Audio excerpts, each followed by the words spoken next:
Hi there, welcome to the GridMate Learning channel. Today, we'll explore our new feature, Export Date Format. Imagine you have a created date column in your grid, but its current format doesn't quite suit your export needs.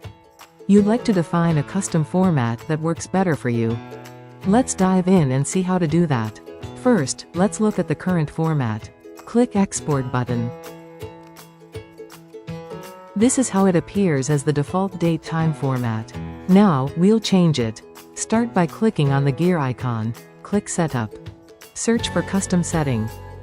Click Manage Data Grid Settings. Then click Edit. Scroll down to the section where you can define the date time format. You have a simple option, Set $local date format, which uses the system's default format. Or, you can define your own custom format. Click Save. Now, let's reload the page and try exporting again. Click Export. Great. Now we see the close date displayed in the format you've specified. Remember, you have the flexibility to define a format that truly suits your needs. Thank you for watching.